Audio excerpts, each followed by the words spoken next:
Assalatu wassalamu ala asrafil anbiya wal mursalin wa ala alihi wa ashabihi ajmain. Rabbi shrah li sadri wa yassir li amri wa hlul uqdatam min lisani yafqahu qawli amma ba'd. Segala puji dan syukur mari kita aturkan kehadirat Allah Subhanahu wa taala yang pada pagi hari ini ia membuat kita memiliki kesempatan kembali untuk melanjutkan kajian kita dari buku dari buku Syekh Muhammad Naqi Al-Atas, yakni The Concept of Education on Islam. Eh, pada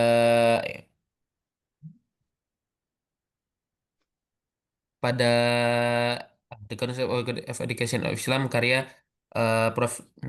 Syekh Muhammad Naqi Al-Atas. Pada minggu lalu kita sudah memulai pada bab pada pembahasan tentang maksud sesuatu, konsep ilmu dan alam oleh oleh salah satu guru kita, Al-Akhi Al-Mukarram Azul Kiromil, dan sekarang dilanjutkan oleh Al-Ustadz Muhammad Khalid mengenai konsep ilmu, adil dan hikmah, hak dan batil, dan arti pendidikan. Mungkin tanpa perlu berlama-lama, kita serahkan kepada Ustazna Muhammad Khalid untuk di dalam materi kita pada kali ini. Tafadhol Ustadz. Syukron.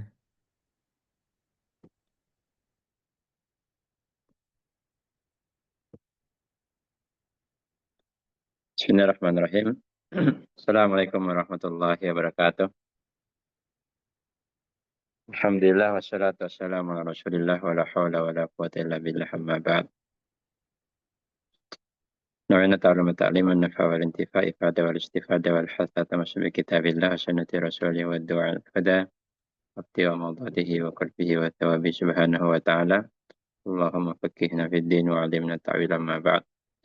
Alhamdulillah pada pagi hari ini kita melanjutkan diskusi buku Concept of Education in Islam karya Sayyid Muhammad Naqib Al-Attas, dan insya Allah dalam 1 jam ke depan kita akan mendiskusikan beberapa hal yang berkaitan dengan makna pendidikan serta turunannya.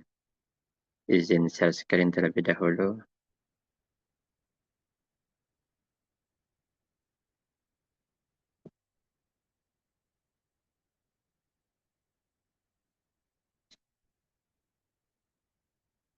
Sebentar.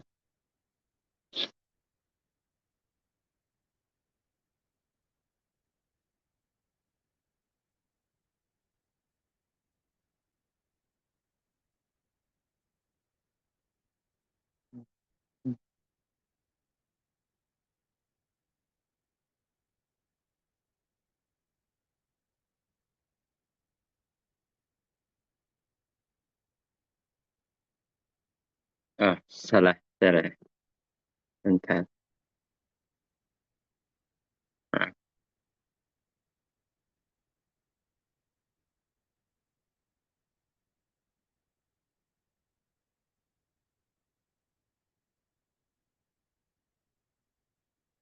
ada komen.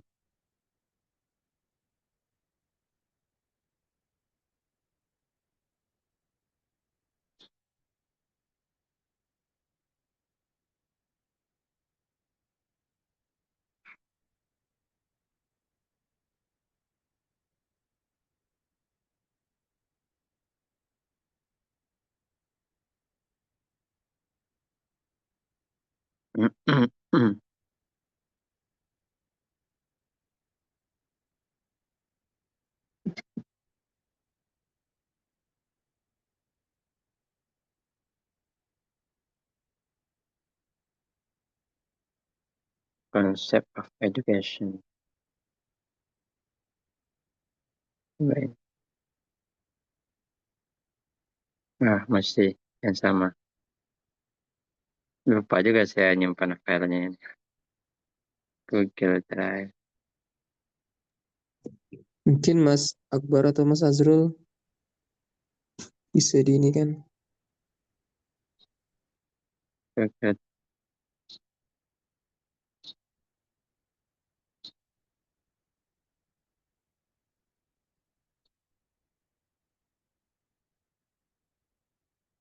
Boleh kalau ada yang bisa membantu.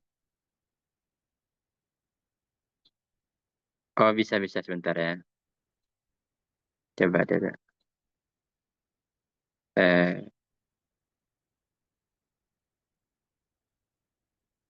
screen.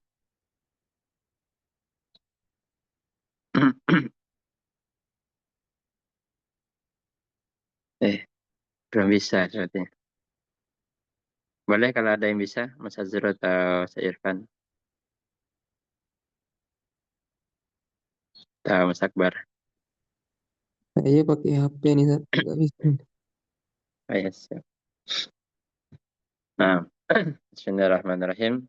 Kita lanjutkan diskusi the concept of education. Silakan lanjutkan, Pak Akbar. Slide selanjutnya. Baik.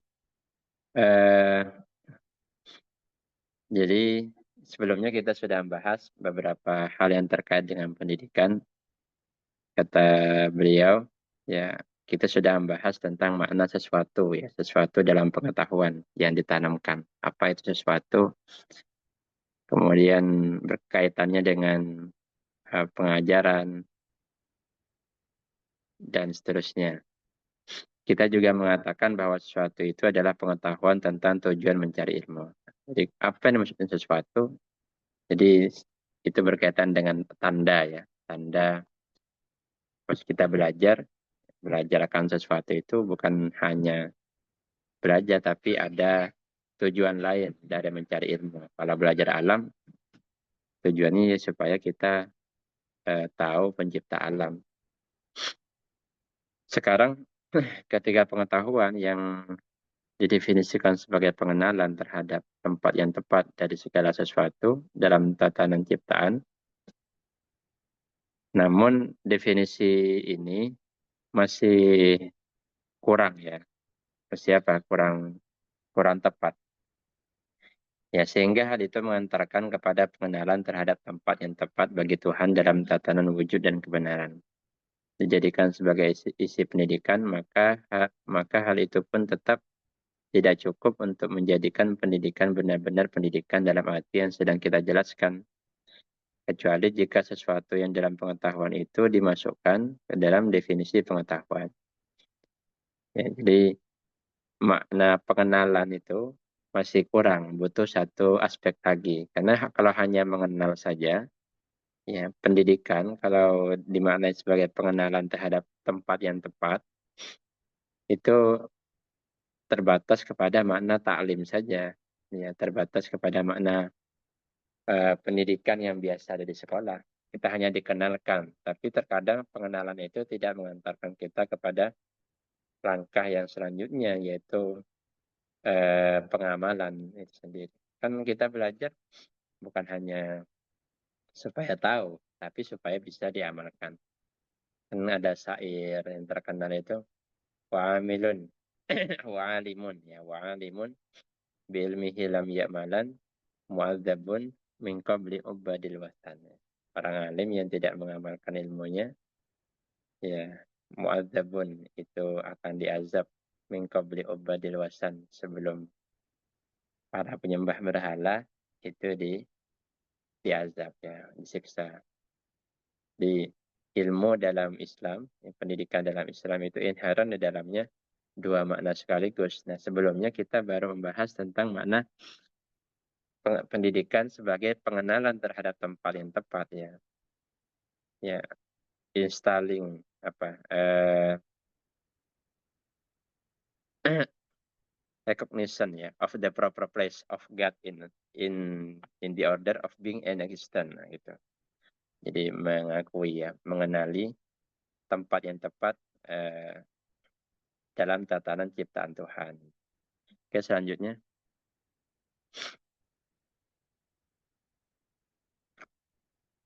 Next, Bang Akbar. Oke. Sebab pengenalan semata terhadap tempat yang tepat dari segala sesuatu dan terhadap Tuhan tidaklah dengan sendirinya mengimplikasikan tindakan yang menyertainya. Nah ini kata beliau kan, kita sudah tahu tapi tidak langsung, tidak meniscayakan pengamalan.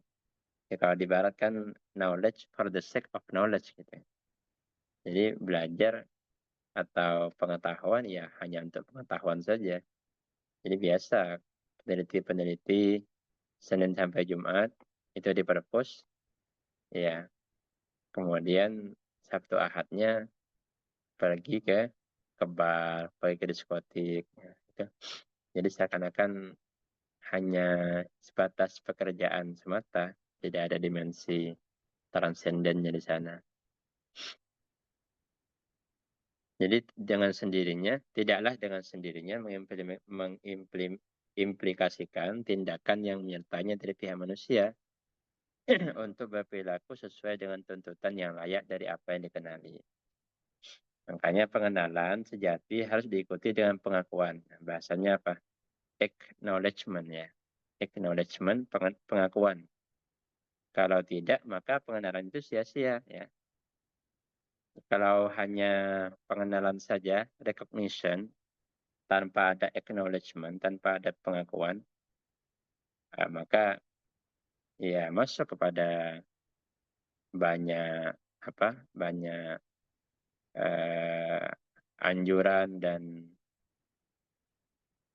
peringatan dari Tuhan, dari Allah, dari Rasulullah kepada orang-orang yang hanya berbicara. Di Quran ada kabura maktan indallahi an taqulu ma la taf'alun, ya, betapa besar murkanya Allah kepada orang yang berkata tapi dia tidak melakukan. Nah, pengamalan itu yang disebutkan oleh Prof. Harta sebagai apa? Acknowledgement-nya, dari pengakuan. Jadi mengenal dan mengakui akan tempat yang tepat ya dalam tatanan ciptaan alam semesta ini. Pengakuan atau acknowledgement sendiri seperti halnya pengenalan berhubungan dengan manusia ya, dan berarti manusia menjadikan dirinya sesuai dengan tuntutan tempat yang tepat dari segala sesuatu atau urusan. Ya, tuntutan dari tempat yang tepat itu melibatkan tindakan dari pihak manusia dan tindakan ini dilambangkan dengan istilah amal. Jadi kan ilmu itu kan ain lam mim kan. Kalau amal ain mim lam. Jadi hanya uh, susunan hurufnya sama, cuman urutannya berbeda. Itu bisa juga keterkaitan dari segi semantiknya mungkin bisa kita hubungkan bahwasanya ilmu itu adalah sepaket dengan amal. Jadi dalam Islam, kalau kita membahas ilmu, membahas pendidikan, di dalamnya sudah include di dalamnya amal. Ya, jadi tidak ada istilah ilmu lil ilmi, tapi al ilmu lil amal. Ya. Pendidikan itu untuk diamalkan. Ya. Betapa banyak orang yang pintar-pintar tapi dia korupsi jauh-jauh kuliah ke luar negeri, ke mana? Ke Amerika atau ke Inggris. Tapi ternyata ketika menjabat malah korupsi. Itu bukti bahwasanya dia hanya tahu saja, tapi tidak mengakui. Dia hanya mengenali ilmu, tapi tidak mengakui ilmu. Nah, oke, selanjutnya.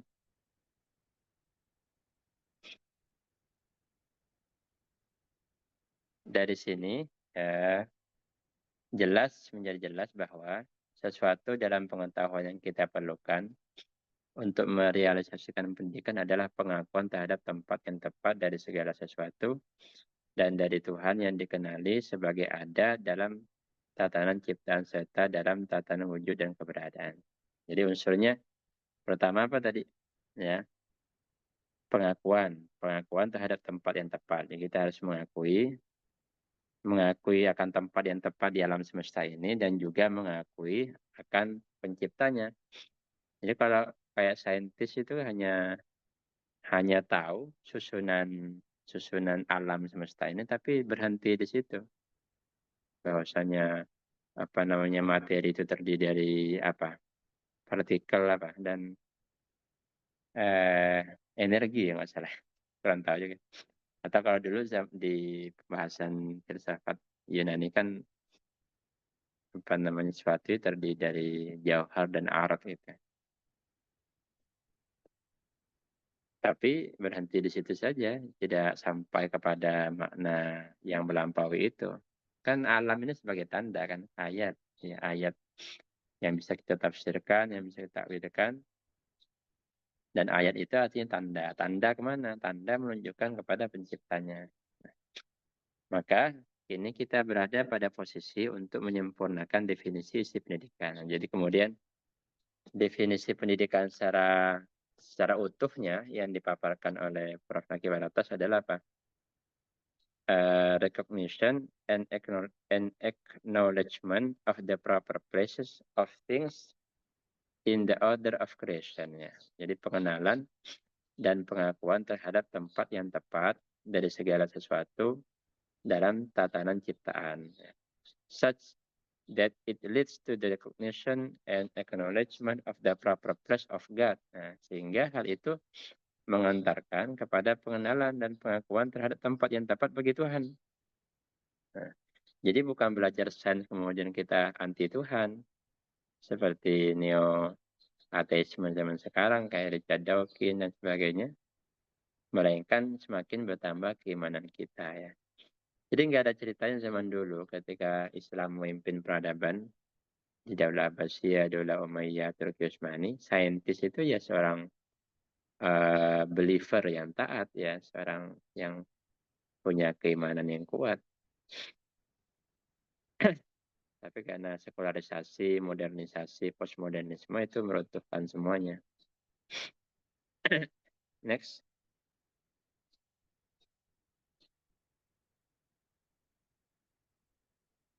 Oke.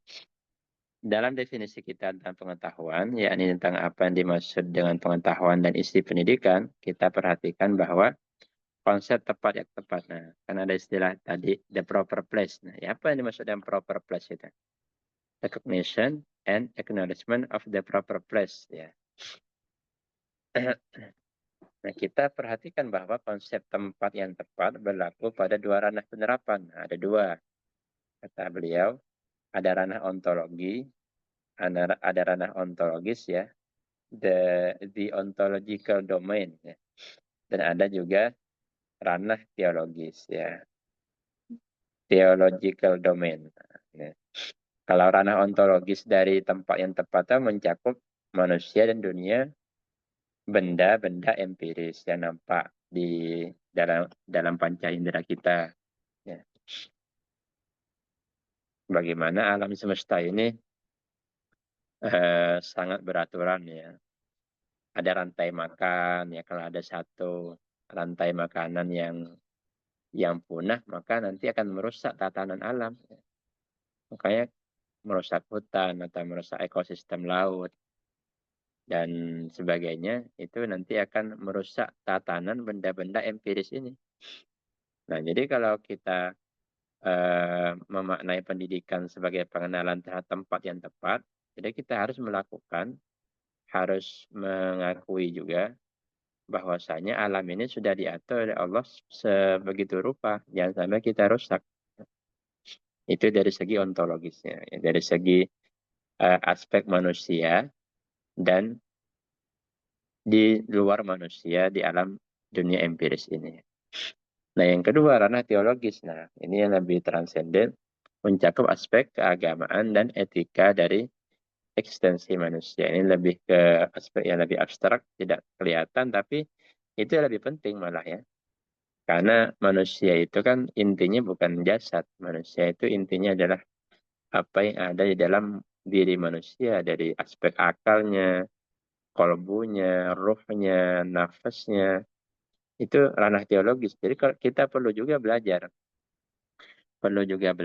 tentang bagaimana posisi, kan indera sendiri ada indera luar, ada indera dalam. Ya, kalau indera luar ya kayak mata, telinga, hidung, mulut. Nah, tapi dalam diri kita juga ada apa? At-takhayyul, ada apalagi namanya al-istidrak dan sebagainya, itu bisa kita lihat di Ihya Ulumuddin. Jadi kalau kita melihat sesuatu, pertama kali dilihat oleh panca indera luaran kita, nanti kemudian diproses oleh panca indera dalaman kita. Nah, itu aspek ruh ya. agama juga, bagaimana agama mengajarkan aspek-aspek yang bersifat ukhrawi, itu ada juga dimensinya, dan kita bisa mengetahuinya melalui perantara Nabi, melalui perantara agama. Tempat yang tepat berarti tempat yang nyata dan benar. Jadi bukan bohongan ya, sebagaimana ditunjukkan oleh istilah hak. Jadi tempat yang tepat itu berkaitan dengan istilah yang disebut dengan hak. Sebab hak menandakan baik realitas maupun kebenaran yang berkaitan dengan kedua ranah tersebut. Jadi disebut hak kalau sesuatu itu sudah berada pada tempatnya yang tepat. Itu disebut dengan hak. Ya. Nah, hak berarti suatu keputusan atau hukum yang selaras dengan realitas atau keadaan sebenarnya. Nah, gitu. Jadi ada realitas, ya. Ada realitas di luar diri kita atau di dalam diri kita sendiri, kemudian kita menghukuminya, kita memahaminya, kita memaknainya dengan tepat sesuai dengan aspek ontologis dan teologis tadi, maka itu disebut dengan hak ya. Keputusan ini melibatkan kenyataan, kata-kata, ya, pernyataan kita, ya, omongan kita, proposisi atau qadiyah, ya, atau apa namanya di sini istilahnya ya proposition ya, religious belief ya, keyakinan agama, religions dan kaitan dengan agama-agama yang lain, dan aliran-aliran pemikiran, ya, school of thought. Ya kita bisa, kalau kita tahu titik tekan atau titik pembeda antara Mu'tazilah, antara Syiah, antara apalagi Batiniyah, ya, antara Khawarij, Ahlus Sunnah, baik yang Asy'ari, Maturidi, dan sebagainya, itu semuanya kita tahu di mana letaknya, titik pembedanya apa, relasinya apa, kesamaannya apa, maka itu adalah disebut dengan hak ya. Kebalikan proses dari hak adalah batil. Nah, kayak ada dalam Al-Quran gimana? Wa zahaqal batil itu. Wah, lupa. Wa qul ja'al haq Nah, wa wa qul zahaqal ja'al batil. haqqu, wa qul ja'al haqqu wa zahaqal batil. Nah, telah datang kebenaran dan telah musnah kebatilan. Nah, itu yang apa ya? Dijadikan moto ya. Ada guru-guru kita di Insis Committed to the Truth. Jadi lawan dari hak adalah kebatilan, yang berarti kepalsuan. Sesuatu yang sia-sia dan hampa. Berarti batil itu apa? Batil itu adalah ketika realitas yang ada itu tidak dipahami dengan sebenarnya. Itu lawan dari hak. Oke, selanjutnya.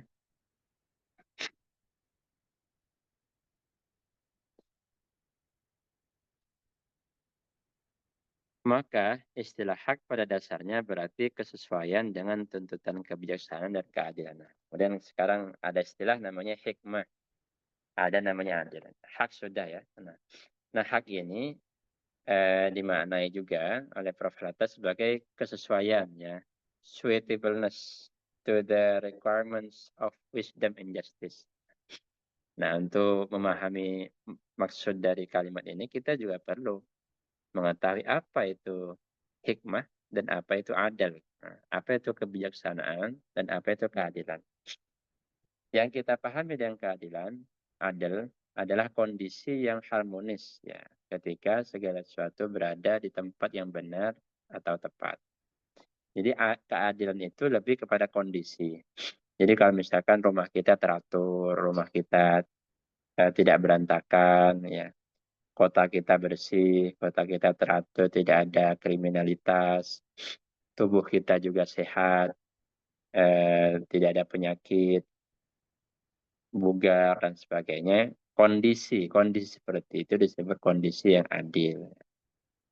Jadi keadilan itu lebih kepada apa? Di sini istilahnya a harmonious condition of things being in their right of proper place. Ya. A harmonious condition, kondisi yang harmonis, ya, kondisi yang teratur. Nah, itu disebut dengan keadilan. Nah, yang kita maksud dengan kebijaksanaan atau hikmah adalah ilmu yang diberikan oleh Tuhan. Kalau hikmah sendiri dia ilmu pengetahuan. Ya, kita tahu bahwasanya meja di sebelah kiri atau piring di dapur, kemudian motor di garasi, ya guru lebih tinggi derajat daripada murid. Nah, orang tua layak dihormati. Pengetahuan-pengetahuan seperti itu disebut dengan hikmah. Ya, dengan mana penerimanya mampu membuat keputusan yang benar mengenai tempat yang tepat dari segala sesuatu. Jadi kalau kita sudah punya pengetahuan, maka kita bisa untuk membuat keputusan yang benar. Ya, makanya orang yang hakim, ya itu harus balik, ya harus minimal memayyiz sehingga dia bisa membedakan mana yang benar, mana yang salah. Nah, kalau sudah sudah punya pengetahuan yang disebut dengan hikmah, pengetahuan akan tempat yang tepat tadi, kemudian kita implementasikan. Setelah kita implementasikan, maka tercipta kondisi yang harmonis. Nah, itulah disebut dengan hak, ya. Jadi hak itu adalah gabungan antara hikmah dan adil. Antara hikmah dan adalah. Baik. Jadi ketika kita berbicara tentang kebenaran, tentang truth, ya, suatu perkara sebagai kesesuaian antara fakta atau realitas dengan suatu keputusan, maka yang kita maksud dengan keputusan itu adalah yang bersumber dari kebijaksanaan. Jadi orang yang bijaksana itu apa? Kan di dalam Pancasila kan salah satu bunyinya kebijaksanaan dalam permusyawaratan perwakilan. Nah, bijaksana itu apa? Hikmah itu apa? Yaitu ilmu tadi, ya ilmu yang Allah berikan kepada kita sehingga kita bisa menyesuaikan antara fakta, realitas, kemudian kita berkeputusan. Nah, jadi kebijakan-kebijakan yang diberikan oleh pemerintah kita, kalau dia tidak punya hikmah, tidak punya kebijaksanaan, tidak punya ilmu akan tempat yang tepat tadi, maka yang tercipta bukan keadilan. Yang tercipta apa? Ya ketimpangan tadi. Ya, yang kaya makin kaya, yang miskin makin miskin, dan seterusnya. Kebenaran atau hak berarti kesesuaian dengan tuntutan dari tempat yang tepat sebagaimana dikenali melalui melalui keputusan yang benar. Nah, jadi ya dimaknai berarti apa? Beliau mengulangi lagi.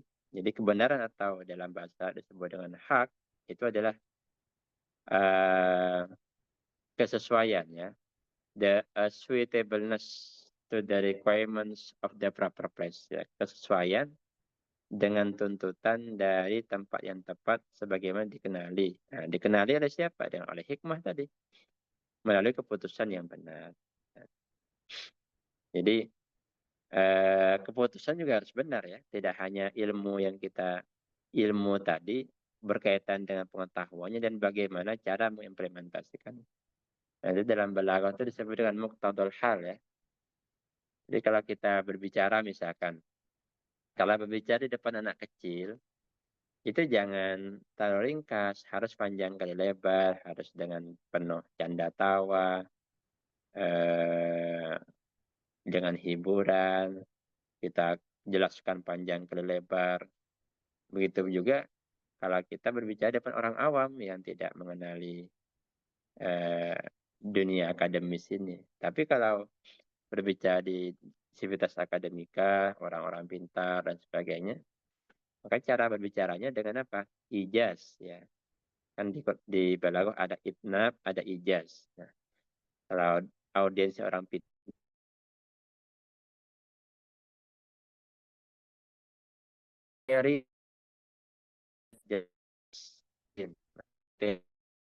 tapi kalau di depan anak kecil atau di depan orang awam harus itnab.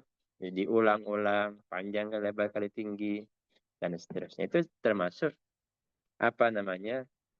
metode. Jadi tidak hanya membahas epistemologinya, tapi juga membahas metodologinya. Konsep tentang tempat yang tepat juga melibatkan suatu keniscayaan bagi segala sesuatu untuk berada dalam kondisi tersebut tersusun dalam tatanan tertentu, teratur menurut berbagai tingkatan. Jadi tempat yang tepat itu berarti setiap setiap sesuatu itu punya tempatnya masing-masing. Dia punya marotip istilahnya. Ya, marotip. Rotaba. Gimana? Rotaba yurotip. Kalau rotabayar, yartabu ya. Kamata fahuwa roti pembedakah atau rotaba yurotibu. Saling beratur, saling beraturan. Ya martabah, jamaknya marotib. Ya martabatun, jamaknya marotib. Itu. Susunan tingkatan kayak tangga itu. Dari tangga yang paling rendah sampai paling tinggi. Dan derajat, ya deroja. Nah, secara ontologis, ya segala sesuatu memang sudah tersusun demikian, ya, secara ontologis di dalam dunia materi. Tetapi manusia, karena ketidaktahuannya terhadap tatanan adil yang meliputi seluruh ciptaan, seringkali melakukan perubahan dan mencampur-adukkan tempat segala sesuatu sehingga terjadilah ketidakadilan. Namun karena manusia ini, karena tidak tahu, ya, tidak tidak tahu atau jahil kan. Kata Ghazali kan jahil dibagi dua ya, ada jahil basit, ada jahil murakkab. Jahil basit itu memang tidak tahu bahwasanya pohon itu tidak boleh ditebang. Nah, kalau jahil murakkab tidak tahu yang yang murakkab, nah berarti dia tahu sebenarnya cuman dia tidak mengamalkan. Itu lebih parah daripada jahil basit. Nah, gara-gara ketidaktahuan seseorang akan tatanan yang adil tadi, tatanan yang harmoni tadi, ya dalam ciptaan Tuhan. Maka manusia seringkali melakukan apa? Melakukan pencampur adukan antara dimensi ekonomi dan dimensi lingkungan. Jadi ada perdebatan antara para ekonom dan para environmentalis, ya. Nah, bagaimana nikel dan sebagainya. Harusnya kalau kita sudah tahu ilmunya, kita tahu batas-batasnya. Gitu. Kalau yang merusak ya sudah, jangan dilanjutkan. Ini membuat apa? Kedzaliman. Jadi kedzaliman itu apa? Ketika tataran yang adil ini kemudian tidak ditempatkan pada tempat yang tepat. Baik, selanjutnya.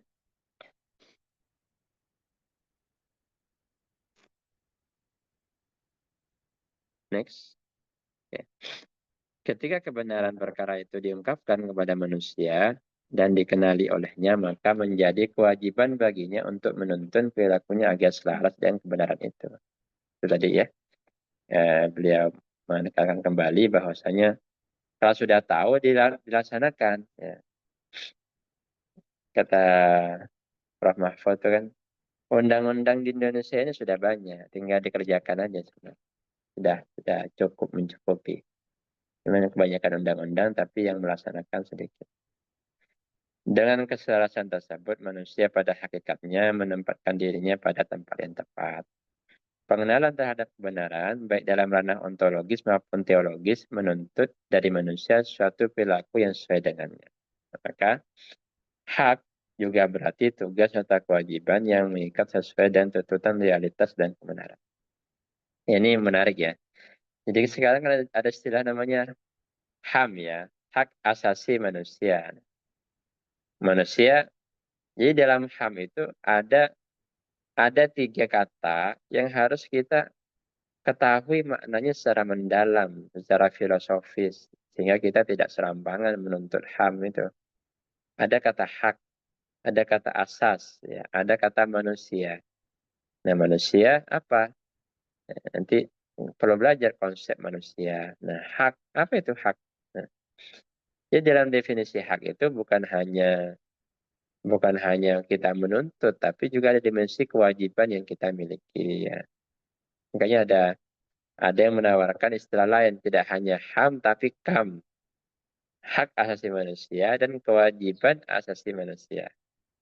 Nah, jadi, karena hak sendiri, kata Prof. Harates, itu bermakna tugas, ya, ya tugas kita mana sebagai hak, kebutuhan, keperluan hak kita, dan juga kewajiban. Jadi dalamnya bermakna dua sekaligus ya. Take and give ya harus. Jangan hanya take saja tanpa mau give ya. Yang mengikat sesuai dengan tuntutan realitas dan kebenaran. Kan HAM yang selama ini hanya take saja, gimana orang itu ya sesuatu yang berhak dia miliki itu diberikan, bukan bagaimana kita share ya, membagikan, saling berbagi, saling membantu, saling menolong. Itu juga bermakna hak ya. Ketika dalam Islam kita berbicara tentang manusia yang memiliki hak-hak dalam arti klaim yang adil atau apa yang berhak ia dapatkan, maka yang dimaksud sebenarnya adalah kewajiban atau tugas sebagaimana dijelaskan tadinya. Jadi dalam Islam berbeda ya. Nah, ketika HAM pertama kali muncul, banyak pertentangan di dunia Islam ya. Bahkan bikin sendiri ya. Bikin sendiri keputusan di Mesir itu tidak salah ya. Bagaimana HAM dipandang dari perspektif Islam. Dengan demikian, pengakuan sebagai unsur fundamental dalam pengendaraan sejati dalam konsep pendidikan Islam berarti penegasan dan pengesahan atau perwujudan dan pengaktualisasian. Nah, ini ada istilah affirmation and confirmation or realization and actualization in oneself or what is recognized. Ya. Dalam diri seorang terhadap apa yang dikenalinya. Jadi tadi pengakuan ya, bukan hanya mengenali tapi mengakui. Nah, kalau pengenalan itu kan lebih istilahnya dipakai oleh perkata discrimination, classification, mengklasifikasikan. Kita kalau belajar kan, kalau belajar pengetahuan apapun, baik ilmu alam, sosial humaniora maupun ilmu agama sendiri, pasti dikenali dengan klasifikasi-klasifikasi ya. Kalau dalam mantik kita belajar ada tasawur, ada tasdik ya. Lafat ada kulli, ada juz'i, ada namanya jenis, fasal, khosoh, aradun am, ya qadiyah sendiri ada qadiyah syartiyah, qadiyah hamliyah, syartiyah ada muttasilah, ada munfasilah, nah dan seterusnya. Ada yang mujabah, ada yang syari, itu namanya klasifikasi, itu yang dipelajari di dalam pendidikan dari aspek pengenalan. Nah, ketika sudah mengenali maka perlu pengakuan. Nah, pengakuan itu bagaimana?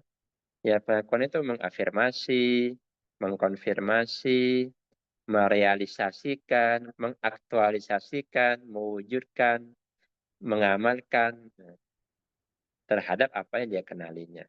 Gitu ya. Hal ini ditunjukkan dengan istilah tahqiq. Nah, jadi ada hak, ada tahqiq. Jadi kalau sudah pengakuan itu berarti dia sudah mentahqiq. Mentahqiq itu artinya mewujudkan. Yang punya akar kata yang sama dengan hak ya. Hak koko, yuhakiku, tahkikon, tahkikotan, tahkokon, tihkokon, muhakkokon, bahwa muhakkikun, wadzaka muhakkokun, hakik lah tuh hakik muhakkokun. Tahkik. Kita biasanya di dalam kalau kita baca kitab ya, dalam dunia kitab kuning literasi terus ya, ada namanya tahkik. Tahkik dari siapa? Kayak Ihya Ulumuddin ya. Tahqiq yang paling yang paling baik yang diterbitkan oleh Darul Minhaj ya. Tahqiq itu berarti apa? Dia muhakiknya tadi melakukan recheck terhadap manuskripnya langsung ya. Apakah sama, apakah sesuai dengan manuskrip yang ditulis oleh penulisnya langsung dengan cetakan yang dicetak oleh penerbit. Nah, kalau ada kesalahan, ada perbedaan antara manuskrip, jadi disampaikan mana yang lebih kuat. Itu namanya tahqiq dalam dunia literasi. Pengakuan terhadap apa yang dikenali adalah apa yang menjadikan pendidikan benar-benar sebuah pendidikan. Ya. Jika tidak, pengenalan semata hanyalah belajar. Nah, ini titik tekannya. Yang disebut ta'lim, kan pendidikan itu punya banyak kata ya. Ada ta'lim, ada ta'dib. Nah, dari Prof. Alatas menawarkan ta'dib, ada tarbiyah. Nah, ta'dib ini adalah gabungan dari ta'lim dan tarbiyah. Ya. Aspek pengenalannya itu ta'lim, aspek pengakuannya tarbiyah. Nah, jadi kalau ilmu di sekolah, kita belajar ke sekolah, hanya transfer of knowledge saja, tanpa ada apa pembelajaran adab, adanya keteladanan di sana, tidak ada keteladanan, gurunya tidak memberi contoh, di sekolah joget-joget, nah itu berarti dia hanya ta'lim saja, tidak ada pembelajaran akhlak di sana, tidak ada pembelajaran budi pekerti dan etika. Itu bukan pendidikan yang sejati. Pendidikan dalam Islam bukan seperti itu ya. Next. Pada tahap ini, dari penjelasan kita tentang konsep pendidikan dalam Islam, kita telah menghadirkan banyak konsep kunci. Dari pertama kita diskusi buku ini sudah banyak sekali ya, tentang konsep-konsep asasi, konsep-konsep kunci Islamic conceptual system ya. The basic vocabulary of the Islamic conceptual system. Apa saja ya? Ada konsep makna. Apa itu makna ya?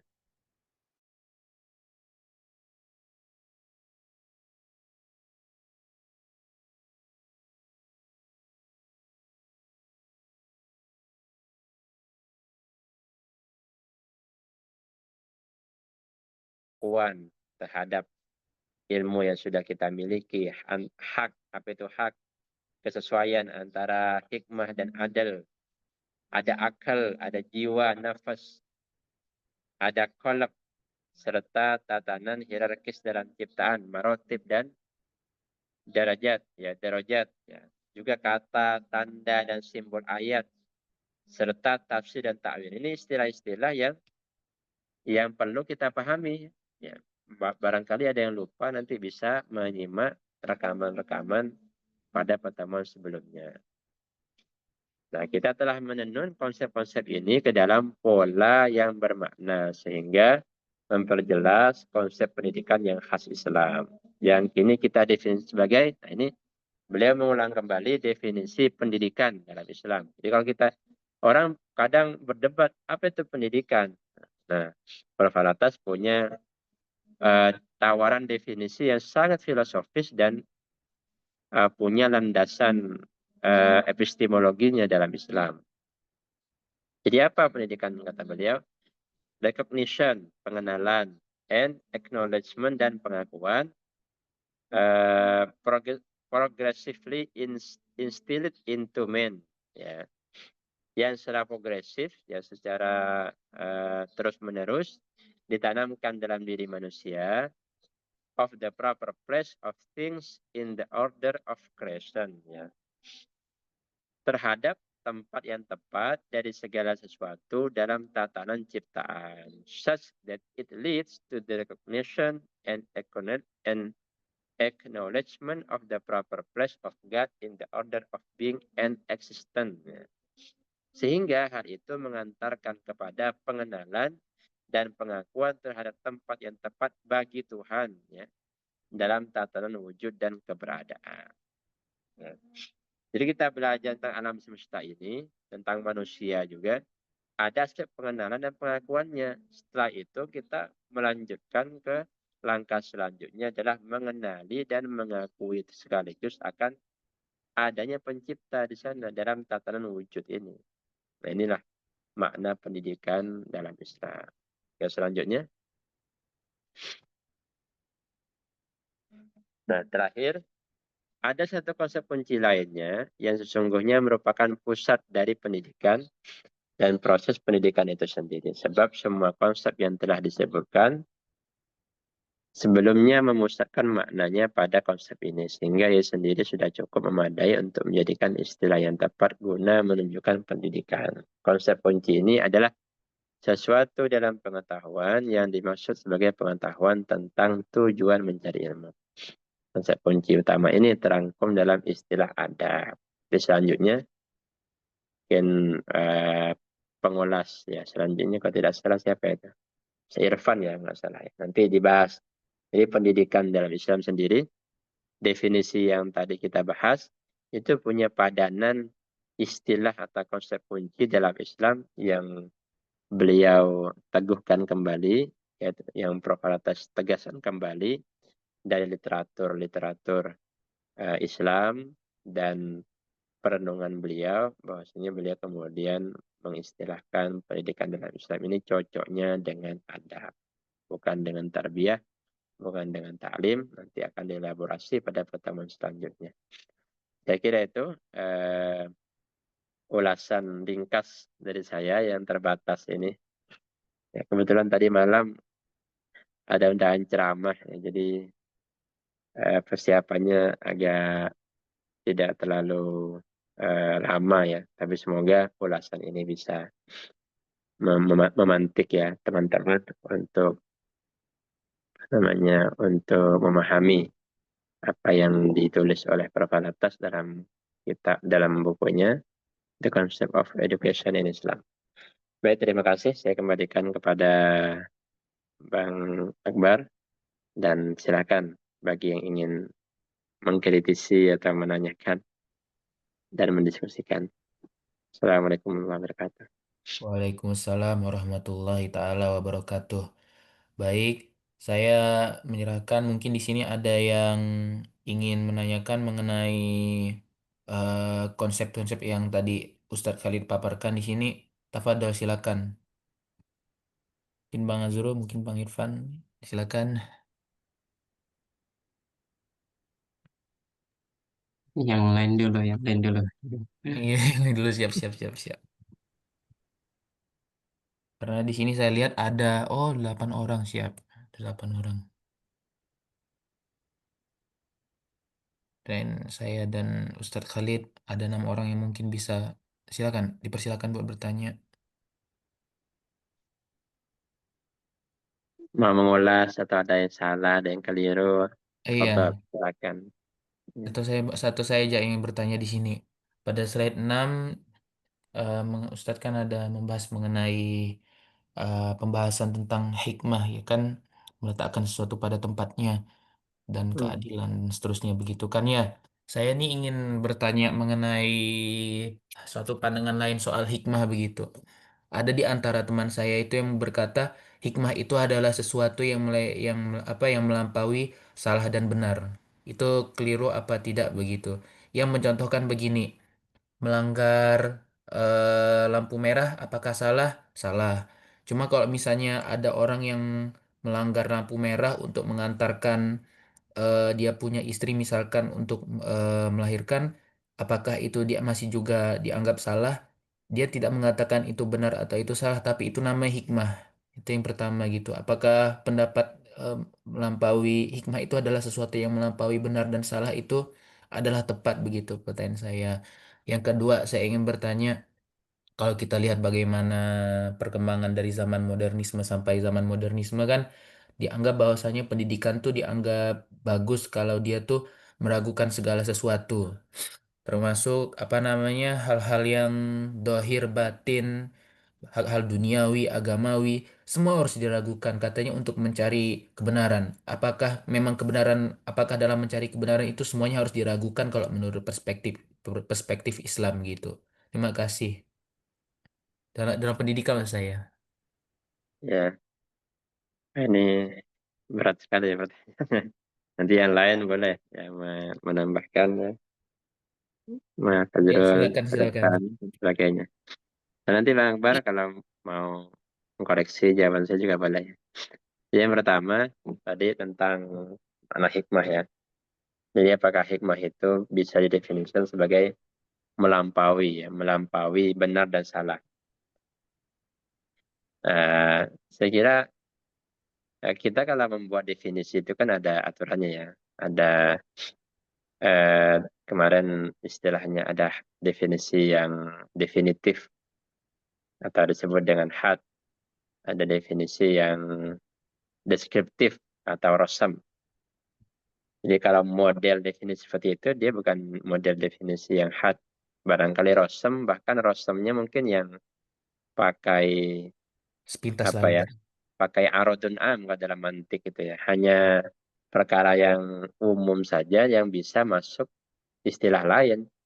Dan Hmm. makna salah dan benar, nah, itu saya kira juga problematis kalau misalkan tadi dicontohkan ketika orang tidak pakai helm kemudian melanggar lalu lintas ya, melanggar lalu lintas, melanggar lampu merah ya, bukan tidak pakai helm tadi ya, melanggar lalu lintas ya, Hmm. melewati lampu merah ya, mereka tidak salah bertanya contohnya tadi untuk menolong orang. Nah, itu dalam Islam benar ya, bukan salah ya, salah dalam eh, kacamata sebagai warga negara. Tapi kan kita memaknainya bukan hanya seperti itu ya. Kalau dalam kaidah fikih itu setiap kaidah, setiap aturan pasti ada mustasnayatnya, setiap ada pasti ada pengecualiannya. Ada kaidah, ada kaidah-kaidah yang biasa kita temukan itu adalah kaidah umum saja, bukan kaidah yang definitif. Kan sebagai seorang intelektual kan tugasnya adalah bagaimana mendekatkan sebuah definisi kepada konsepnya sedekat-dekatnya. Nah, kalau istilah tadi kayaknya masih kabur ya, masih kabur. Kalau definisi Profalatus kan lebih lebih definitif ya. Hikmah itu adalah eh, sebuah ilmu akan tepat yang tepat. Nah, itu lebih apa namanya, tidak ambigu kalau dibilang melampaui salah dan benar. Nah, seakan-akan ada kebenaran di luar yang benar tadi. Nah, itu kan kayak masih bingung ya. Kalau mungkin untuk memahami orang awam bisa saja ya. Tapi kalau eh, kita kan harus teliti ya dalam menggunakan istilah ya. Ada istilah Hmm. benar, salah, benar. Nah, ini seakan-akan seakan-akan ada sesuatu di luar kebenaran yang benar juga. Jadi bingung ya. Ya, bisa nanti ditambahkan. Nah, yang kedua masalah apa ya? Masalah keraguan ya, masalah keraguan. Ini bisa sebenarnya sih kurang, kalau ini kan dekat ya tidak salah ya, meragukan segala sesuatu ya. Nah, kemudian ada Sopis. sofis ya, Ah iya ya sopis. sofis. Iya. Ya. Kemudian postmodernisme semakin semakin Ah meneguhkan iya. ya, Hmm. sefastoiyah ya. Ya, ada apa istilahnya itu, ada agnotisme ya, ada pokoknya Allah adriyah istilahnya, tidak tahu ya. Al inadiyah, ada yang enggan ya. Al indiyah yang subjektif itu, para orang-orang sofis di zaman Yunani zaman dulu ya.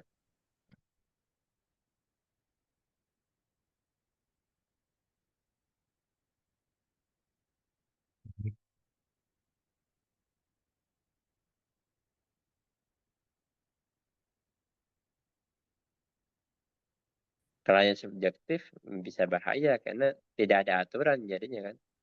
Iya. Ya, kita mau bikin aturan larangan mencuri, karena mencuri itu buruk, dibilang ya itu subjektif saja menurut Anda. Menurut saya mencuri itu baik-baik saja.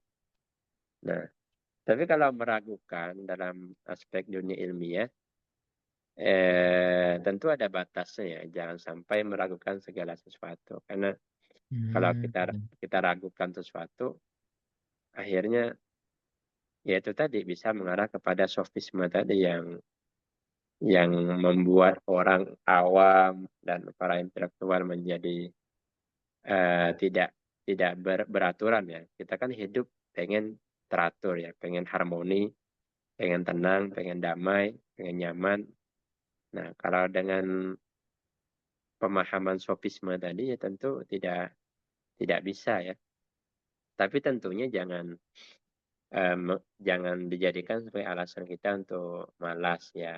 Kan jantung kayak kata saya pahami ya, jantung dari pengetahuan khususnya dalam ilmu sains itu kan eh, curiosity ya, curiosity, dia pengen tahu terus. Kan beda antara pengen tahu dengan keengganan untuk percaya itu sendiri. Itu kan ada yang sudah pada tatanan filosofis, nah yang menjadi problem kan sudah kalau sudah masuk pada tatanan filsafat ya untuk yang kita bahas tadi. Tapi kalau hanya sebagai metode saja, metode awal untuk belajar ya skeptisisme sendiri ya barangkali dalam batasan-batasan tertentu bisa dan bahkan mungkin dianjurkan ya. Dalam al-mungkin minad dhalal, ya Imam Ghazali kan yang pertama belajar tentang ilmu kalam. Ketika ilmu kalam dianggap tidak mengantarkan kepada Tuhan dengan sebenar-benarnya, berpindah ke awalnya fikih ya, setelah fikih ke kalam, setelah kalam beliau mendalami batiniyah, ya. Kemudian dikritik batiniyah itu sendiri, filsafat juga dikritik. Hanya beliau menemukan kebenaran itu dalam aspek tasawuf. Nah, kalau seperti yang dilakukan oleh Imam Ghazali baik-baik saja, yang mencari, selalu mencari, tapi pada titik tertentu harus menemukan, ya.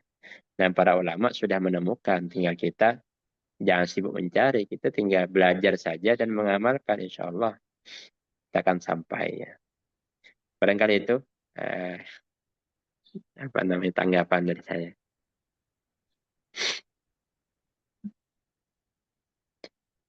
Ayo, baik.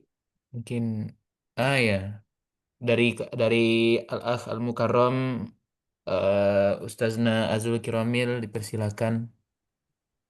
Oke, terima kasih Bang Akbar dan terkhusus lagi Ustaz Khalid sudah memaparkan dengan lugas tadi ya terkait dengan lanjutan tentang konsep ilmu dan kaitannya dengan adab. Yang yang saya sorot di sini tuh yang bagian akhir tuh itu menarik sih kalau pernyataan Prof. Alatas itu kan eh, beliau bilang kita sudah menggarisbawahi beberapa istilah kunci tadi kan dan sudah dibahas sebelum-sebelumnya juga. Eh, di titik ini tuh kita bisa apa ya berkesimpulan lah bahwa sebetulnya yang Prof. Alatas sampaikan di sini itu lebih dari sekedar pendidikan sebagaimana dipahami oleh masyarakat modern kan. Karena eh, pendidikan sebagaimana yang dimaksud Prof. Alatas itu melibatkan istilah-istilah kunci yang mulai dari apa ilmu, kemudian hikmah, adil, kemudian hak batil, terus apa akal, jiwa, terus tanda gitu kan. Eh, dan apa ya kalau misalkan diperluas jangkauan pembahasannya memang bakalan masuk ke pelbagai sisi dan pelbagai bidang gitu. Kayak misalkan kalau kita tinjau saja bagaimana bahasa kita, bahasa Indonesia atau bahasa Melayu lah ya, itu membentuk apa bahasa Islam, sorry, bagaimana istilah-istilah kunci tadi itu tuh membentuk bahasa Indonesia atau bahasa Melayu, ya kemudian tuh kita pahami sebagaimana adanya gitu. Kalau misalkan kita betul-betul memahami sebagaimana adanya itu kan berarti kita mau nggak mau memahaminya sebagaimana difahami dalam Islam kan, karena istilah-istilah kunci tadi yang kemudian masuk ke dalam bahasa Indonesia atau bahasa Melayu itu kan bahasa Islam pada akhirnya, kayak misalkan hak batil, termasuk tadi yang Ustaz Khalid sampaikan eh, kebijaksanaan ya, kerakyatan yang dipimpin oleh hikmat, kebijaksanaan dalam permusyawaratan perwakilan itu kan hikmah itu kan istilah kunci. Terus keadilan itu juga istilah kunci. Terus adil dan adab itu juga istilah kunci. Yang Pancasila itu kan sila kedua kemanusiaan yang adil dan beradab. Terus eh, kata-kata hak itu sendiri kalau misalkan dibawa ke ranah isu-isu hak asasi manusia itu itu bakalan menarik itu. Kayak misalkan kita ngomong menyuarakan HAM, HAM gitu kan. Tapi apa itu HAM gitu? Atau apa itu hak gitu? Gitu kan. Sehari-hari kita juga ngomong kita berhak menerimanya. Itu kan berhak itu kan berarti berhak itu kan. Hak itu kan ya itu yang disampaikan Ustaz Khalid tadi hak gitu. Nah itu. Kemudian apa?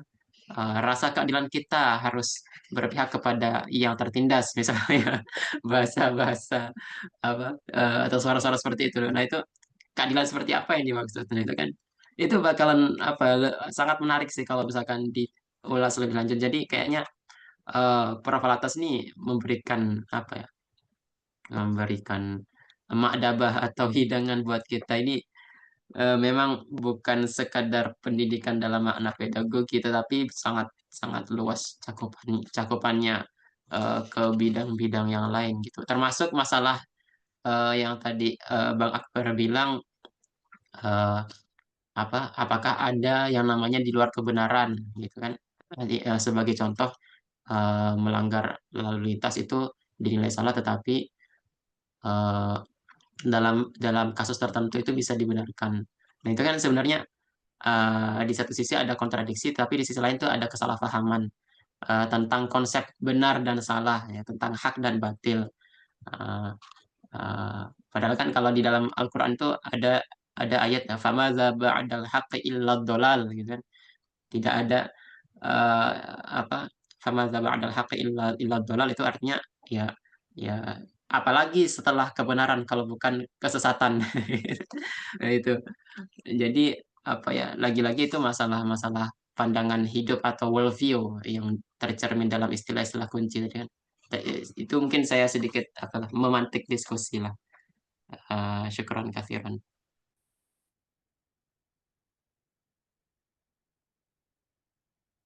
Hmm,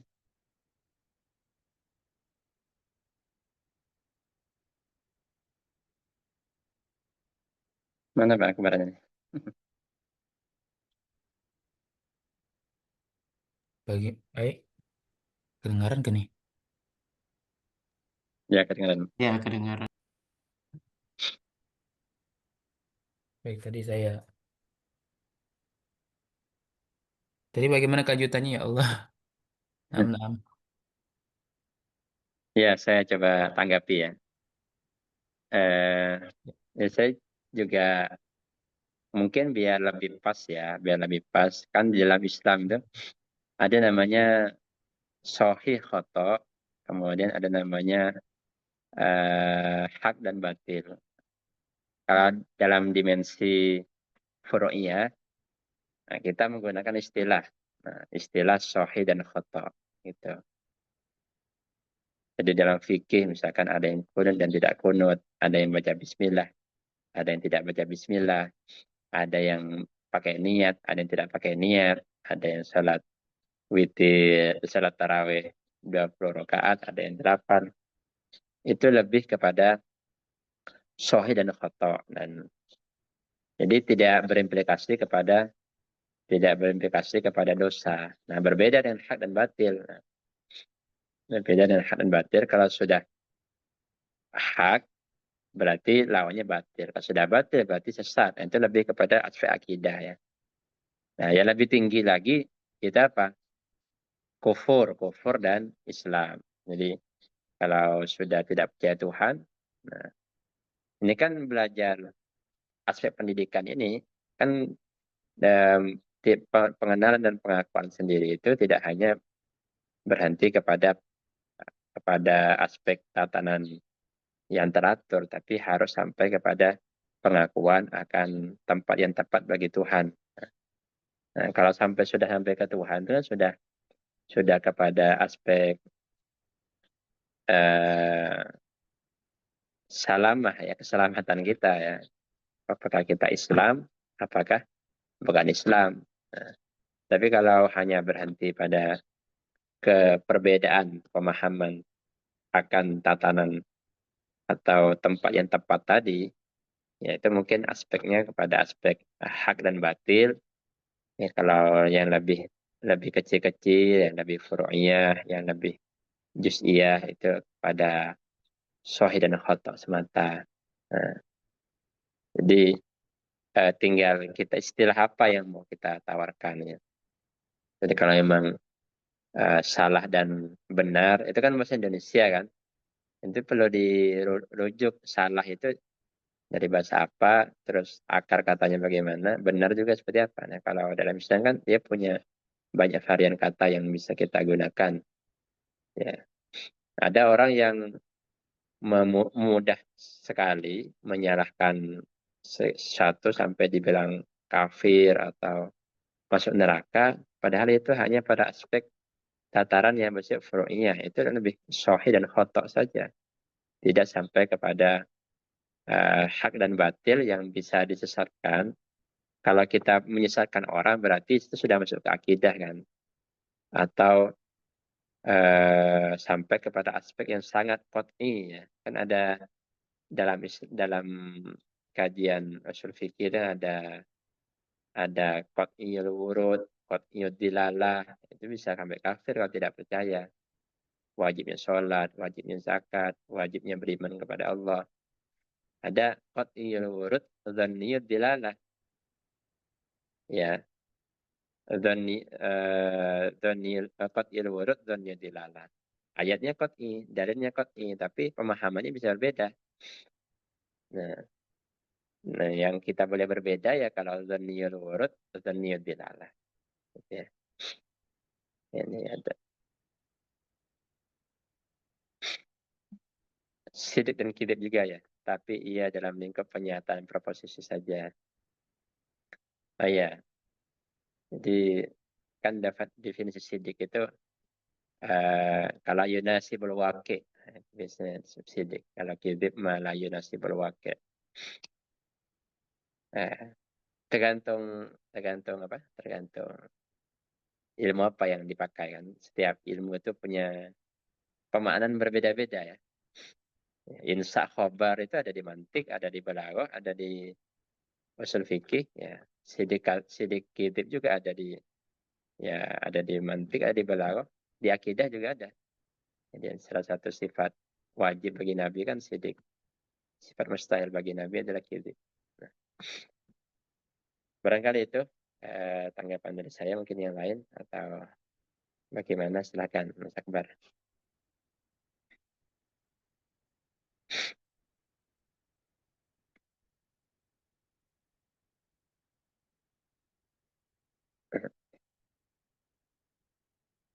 Ini Ustadz ada yang, tapi ini adalah ada naik lagi di chat.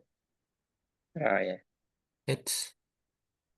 baik, baik. Dari Ustadz dari Al-Akh Al-Mukarram Azrul Kiromil ini kan sidik dan kizib juga termasuk include di dalam hak dan batil ini ya. Ya, Nah, gitu istilah-istilah kan? ya. Ada sidik, sodako.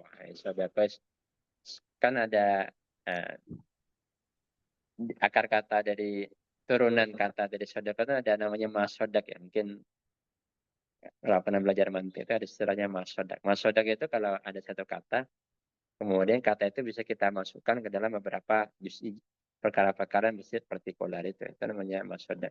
Kalau tidak bisa di satu konsep ini kita masukkan kepada misalkan HP ya, HP. Kemudian konsepsi kita tentang HP ini kalau kita bisa turunkan ke HP yang lain, kepada HP Samsung, iPhone, Xiaomi dan sebagainya, berarti maswadaknya benar.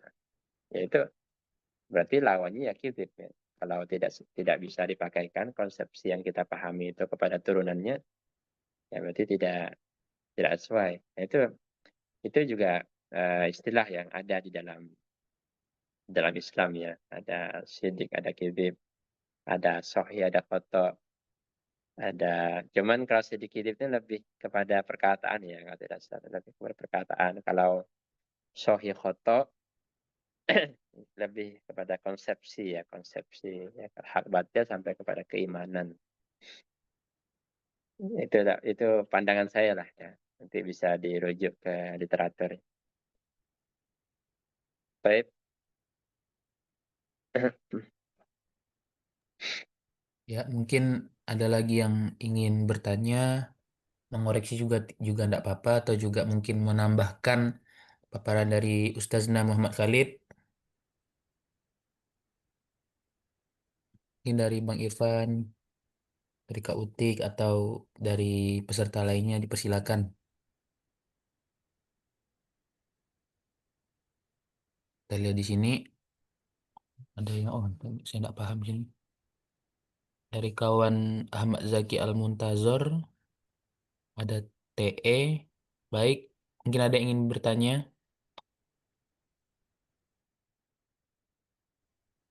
Saya izin, Kak. Tafadholi, Baik, silakan. Ya, Jazakallah khair Ustadz sudah menyampaikan materi yang Masya Allah menarik banget untuk didiskusikan ya. Terus tadi itu sempat terpantik kalau ketika kita misalnya tidak menerapkan sesuatu dengan baik dan benar itu kan termasuk kayak zolim gitu kan.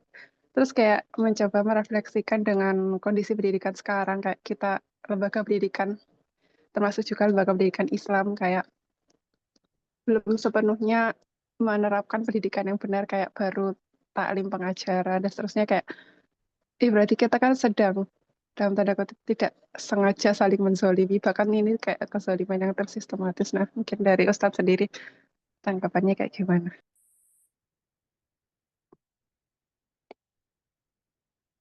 ya, ya di dunia pendidikan zaman sekarang ya. Jadi sebenarnya kalau kita amati ya pendidikan Islam zaman sekarang kan terdiri dari beberapa bentuk ya.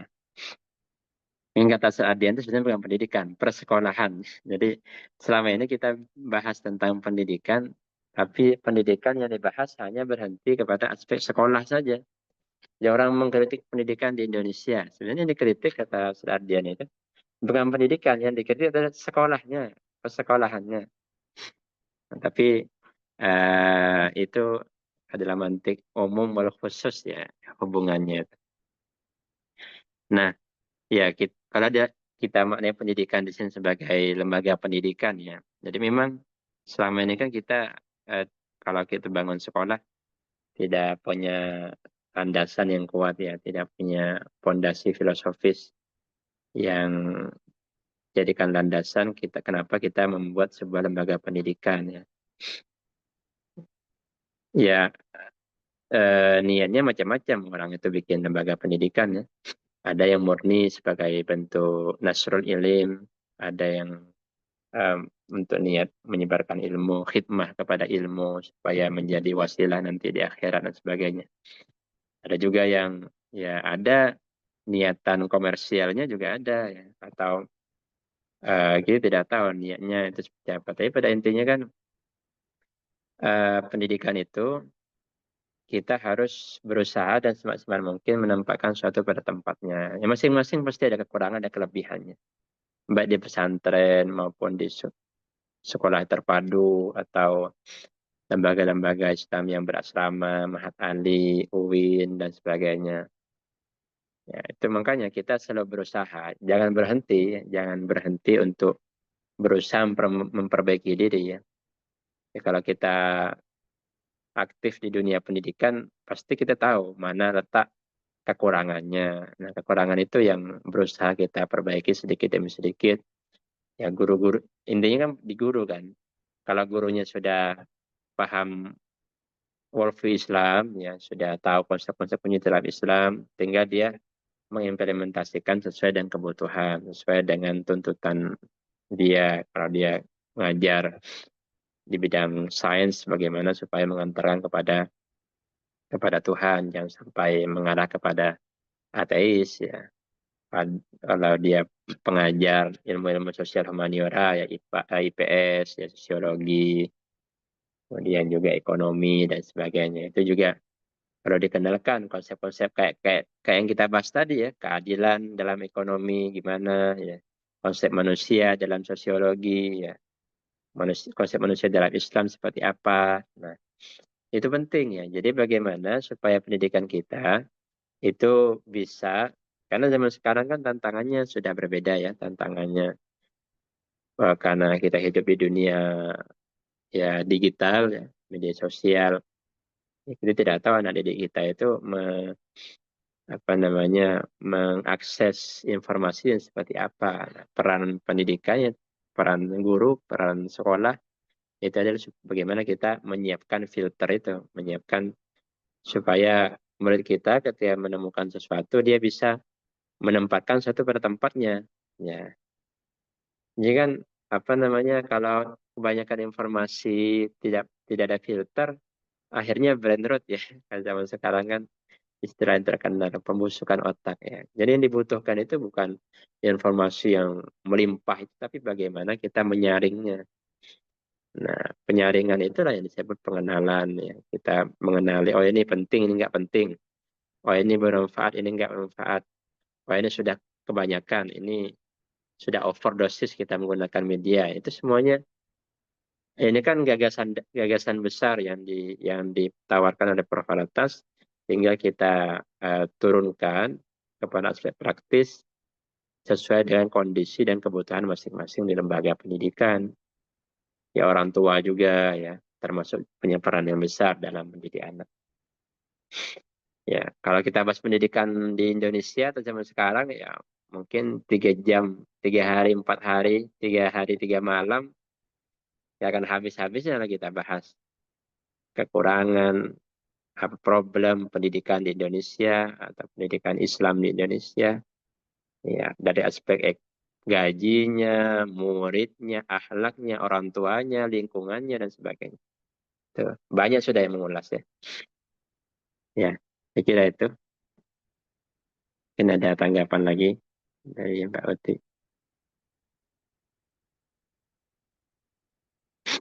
Ya, dipersilakan mungkin ada lagi yang ingin bertanya atau menanggapi.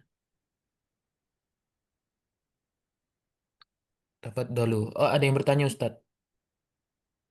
Di tapi di chat.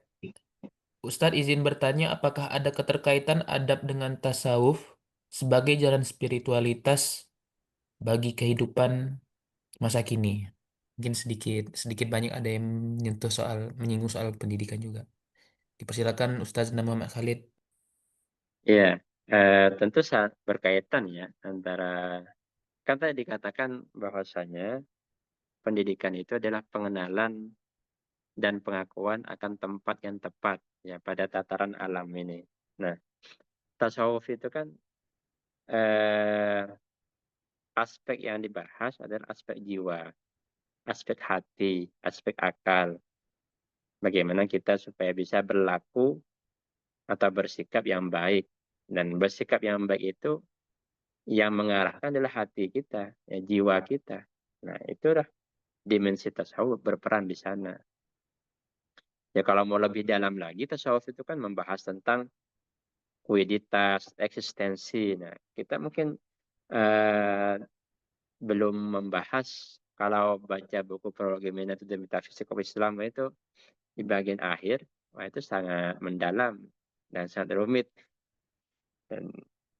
Dan kalau mau baca harus punya pengetahuan yang lain, yang lebih dalam tentang literatur tasawuf. Ya, apalagi tasawuf sendiri kan ada, kalau di dunia akademik, tasawuf kan dibagi dua, ada tasawuf amali, ada tasawuf falsafi. Nah, dua-duanya itu berkaitan dengan makna pendidikan ya. Jadi sebenarnya makna pendidikan yang ditawarkan oleh Prof. Alatas itu sangat sofistik sebenarnya kalau kita amati ya. Ya, mengakui itu dimensi hati, tempat yang tepat. Tempat yang tepat itu bukan hanya yang bersifat ontologis indrawi semata, tapi juga teologis, berkaitan dengan agama, makna-makna, dimensi rohani, dimensi metafisik, dimensi transenden. Itu yang lebih penting malah ya, yang lebih penting. Yang itu sudah dijabarkan oleh para ulama, oleh para sufi, yang mereka sebagian besar mengalami mukasyafah seperti itu. Yang kita mungkin belum, tapi ulama sudah memberikan penjabaran ya. Penjabaran bagaimana sih dimensi metafisik dalam tatanan alam yang diciptakan Allah ini.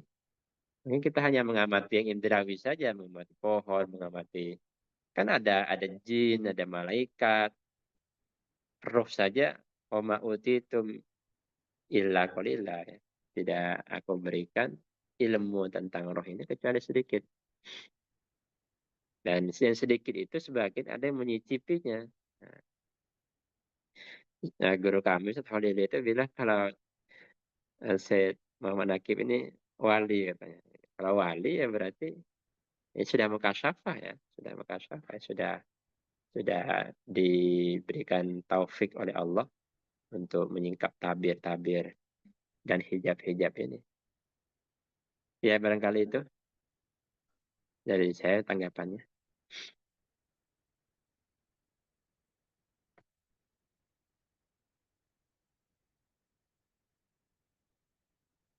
Baik. Baik, mungkin ada lagi yang ingin bertanya nih atau menambah atau mengomentari.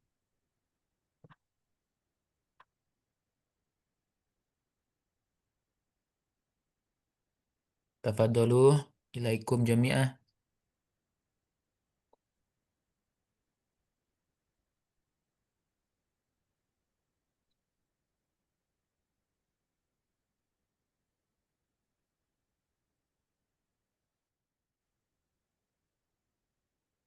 Kalau mungkin, oh,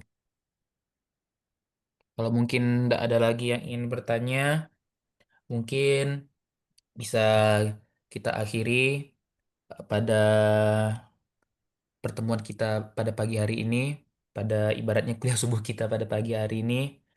Sebelum kita menutup acara, marilah kita berdoa masing-masing dan membaca Al-Fatihah sebagai rasa syukur kita kepada Allah yang telah membuat kita berkumpul pada pertemuan yang insya Allah diberkahi olehnya. Bismillahirrahmanirrahim. Alhamdulillahirabbil alamin. Arrahmanirrahim. Maliki yaumiddin. Iyyaka na'budu wa iyyaka nasta'in. Ihdinas siratal mustaqim. Siratal ladzina an'amta alaihim ghairil maghdubi alaihim waladdallin.